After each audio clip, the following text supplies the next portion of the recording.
Growing up, I always knew my dad was a Marine. So I always had kind of a deep pride for him and my grandfather. We have some other family members that had been in the military. So I had a pride in general, but the Marines always stood out to me because of my dad. Sergeant Cottle. Yeah. Come check this out. Go ahead.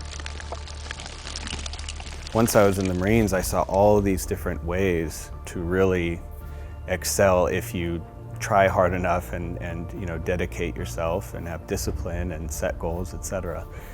So I think it just provided the atmosphere for that part of me to really kind of express itself. All right, fire in the hole.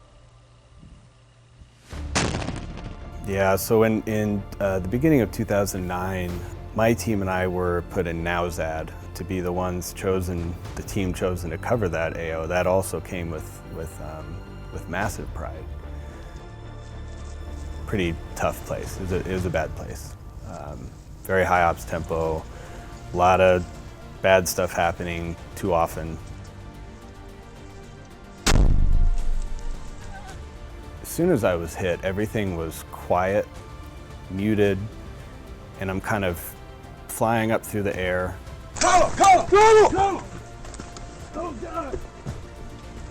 Oh Jesus! Sorry, But, basically dust starts to settle, you start to kind of you hear people around you, you're not waking up in your hooch. Are they both below the knee, please? They're both below the knee. All right. Being a Marine and an EOD tech, it really started to define who I was, and it meant everything to me. I mean, that was my whole identity, was being a Marine. Being injured and knowing that was not going to be my identity anymore, that was tough.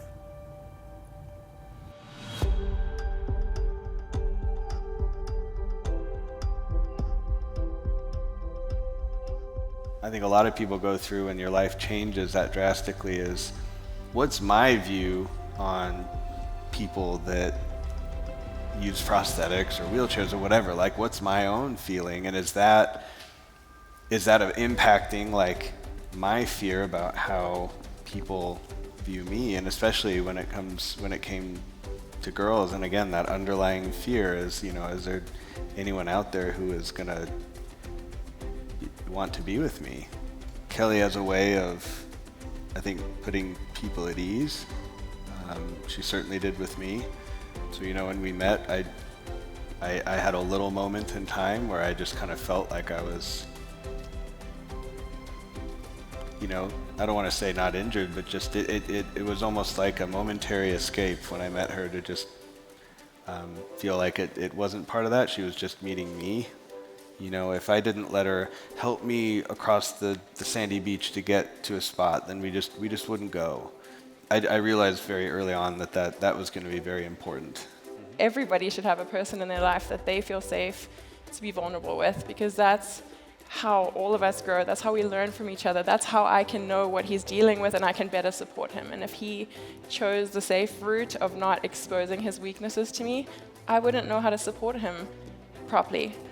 And then our whole family would struggle. We would both of us would not grow, and we would not become better, and we would not become better supports to each other. So I think it's such an important thing in any relationship, in a friendship, anything. But I just have always admired Jesse's ability to be that for me, and I take that responsibility as such an honor. And if I can learn to support him in the best way possible, then that brings me so much fulfillment in my life too.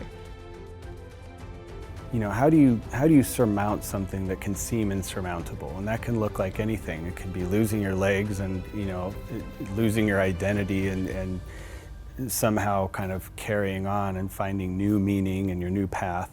Just knowing that also there's a community of people around us, luckily, here in Idaho, who really care. Mission 43, Challenge Athletes Foundation, this outdoor field house, the fact that this is here for us. But I think, when you don't let your instincts define you, the possibilities are endless.